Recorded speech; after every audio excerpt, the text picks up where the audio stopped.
বন্ধুরা আজকে আমরা চলে এসেছি রাজপুর সোনারপুরে মা বিপত্তারিণী মন্দিরে, বিপত্তারিণী চণ্ডীবাড়ি। তা আজকে আমরা মা বিপত্তারিণী দর্শন করব, আর তোমরাও আমাদের ভিডিওটার সঙ্গে যুক্ত থাকো আর মায়ের দর্শন করো। ভিডিওটা এখান থেকেই শুরু করলাম। এখানে বিনামূল্যে বাইক পার্কিংয়ের ব্যবস্থা আছে। এখানে আমরা বাইক রেখে দিলাম, আর বাইক রেখে জুতো রাখতে হয়, সেটাও বিনামূল্যে। দেখো এখানে লেখা আছে বিনামূল্যে জুতো রাখা হয়। ব্যাগের মধ্যে করে জুতো রেখে, এখানে কোনো টাকা নেওয়া হয় না, ব্যাগের মধ্যে জুতোগুলো রেখে দিলাম, দিয়ে এবার মন্দিরের দিকে যাচ্ছে। এখানে একটা নিয়ম দেখলাম যে এখানে কোনো রকম ঠাকুরের কাছে কোনো ডালা বা কিছু জিনিস নিয়ে পুজো দেওয়া যায় না।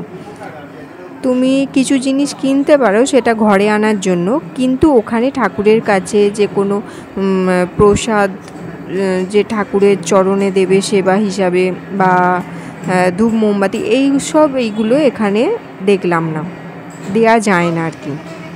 যে ফুলের মালা দিয়ে ঠাকুরকে সাজানোর জন্য এইসব মন্দির কর্তৃপক্ষ থেকে করলে করেন, কিন্তু এখানে এক্সট্রা করে ভক্তরা এসে ওগুলো নিয়ে যায় না, সেই রকম নিয়ম নেই। তো আমরা মন্দিরের দিকে প্রবেশ করছি। এইখানে বিপত্তারিণী চণ্ডী মায়ের পুজো সকাল থেকে শুরু হয়ে যায়। সকাল 7টা থেকে 11টা অবধি মন্দির খোলা থাকে, আবার মন্দির বন্ধ করে দেওয়া হয়। আবার দুপুর 2:30 থেকে সন্ধে 5:30টা অবধি মন্দির খোলা থাকে। এর মধ্যে আরতি হয় 4:30 থেকে বিকালবেলা। বিপত্তারিণী মা চণ্ডীর সাথে সাথে বিভিন্ন ধরনের দেব দেবীরা এখানে আছেন। মা শীতলা, মা মনসা, আরও বিভিন্ন ধরনের দেবদেবীরা আছেন, তোমাদের তো দেখিয়ে দিলাম সেটা। এবারে আমরা ওপরে উঠে মা বিপত্তারিণীর দর্শন করব।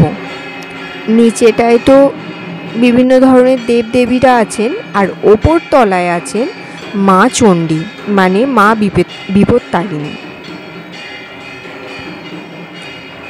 দেখো এখন আরতি শুরু হয়ে গেছে, তার সাথে ওপরতলায়ও আছেন গণেশ ঠাকুর, তার সাথে নৃসিংহদেব, বিভিন্ন মুনি ঋষিগণ, এছাড়াও অনেক দেবদেবীরা এখানেও আছেন। এখানে আমরা গুগল ম্যাপের সাহায্য নিয়ে চলে এসেছি, আর এটা পশ্চিমবঙ্গের দক্ষিণ 24 পরগনার রাজপুর সোনারপুরের এসবি দাস রোডে অবস্থিত। আমরা খুবই জানি বিপত্তারিণী মা আমাদের সকল বিপদ থেকে রক্ষা করেন।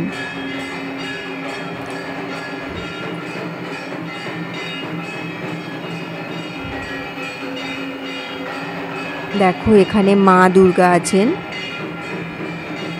মহিষাসুর মর্দিনী, বিভিন্ন রকম দেবদেবীরা আছে, যেটা তোমাদের আগেই জানিয়েছি। এই মন্দিরটি বাবা দুলাল প্রতিষ্ঠা করেছিলেন। এখানে দেখো ঢাক বাজিয়ে, কাঁসর ঘণ্টা বাজিয়ে আরতি হয়ে যাচ্ছে।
মন্দিরটি বাবা দুলাল প্রতিষ্ঠা করেছিলেন।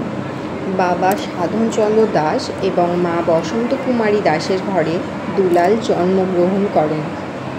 তিনি খুব অল্প বয়স থেকেই আধ্যাত্মিকতার প্রতি আগ্রহী হয়ে ওঠেন। সময়ের সাথে সাথে তিনি একজন সুপরিচিত মাতৃ সাধিকা হয়ে ওঠেন এবং পরে তার বাড়িতে মা বিপত্তারিণী চণ্ডীর একটি মূর্তি স্থাপন করেন। বাবা দুলাল স্বপ্নে নয় বরং খোলা চোখে এক কিশোরীর ছদ্মবেশে মা বিপত্তারিণীকে দেখেছিলেন। তিনি বিপত্তারিণী ব্রত এবং তার উপাসনা এক নতুন পদ্ধতিতে শুরু করেছিলেন এবং সর্বদা তার অনুসরণকারীদের দেবীর পরিবর্তে মা হিসাবে তাকে পূজা করতে বলেছিলেন।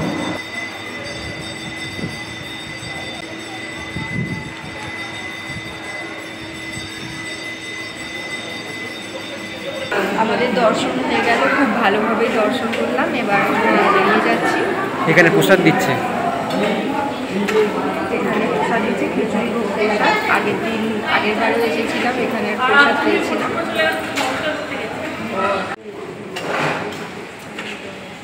আমাদের মায়ের দর্শন খুব ভালোভাবেই হলো। আর আমরা ঠাকুরের অঞ্জলি দেখলাম, তারপরে ঠাকুরকে আর কি নমস্কারও করলাম। কিন্তু এখানে কোনো রকম কোনো ফুল মিষ্টি নিয়ে মানে পুজো দেওয়া যায় না। আর তারপরে শেষে ঠাকুরের প্রসাদ খেলাম, যেটা খুবই ভালো লাগলো। এবার আমরা যাচ্ছি ঠাকুরের মানে আর মুক্তি মন্দিরের পাশেই রত্নবেদী আছে, তা ওই রত্নবেদীর দিকেই সামনেই যাচ্ছি। চলো তোমাদের দেখিয়ে দিই। বাবা দুলাল টানা 3 দিন ধরে বেলগাছ বিল্লবৃক্ষের তপস্যা করেন। তৃতীয় দিন সন্ধেবেলায় তিনি পূর্ণ কৃপায় মা বিপত্তারিণী চণ্ডীকে দর্শন করেন। এই ঘটনার পর তিনি তার স্ত্রী শক্তি সাধনা দেবীর সাথে সেখানে বসবাস শুরু করেন। এই স্থানটি এখন রত্নবেদী নামে পরিচিত। আমরা রত্নবেদী দর্শন করে বাইরের দিকে আসতেই খুব সুন্দর একটা ঝর্ণার দর্শন পেলাম। এবার আমরা বেরিয়ে যাব। এটা হচ্ছে মন্দিরের গেট। এইখানটা অনেকেই বিভিন্ন রকমভাবে পোজ দিয়ে নিজেদের মতো করে ফটো তুলছে।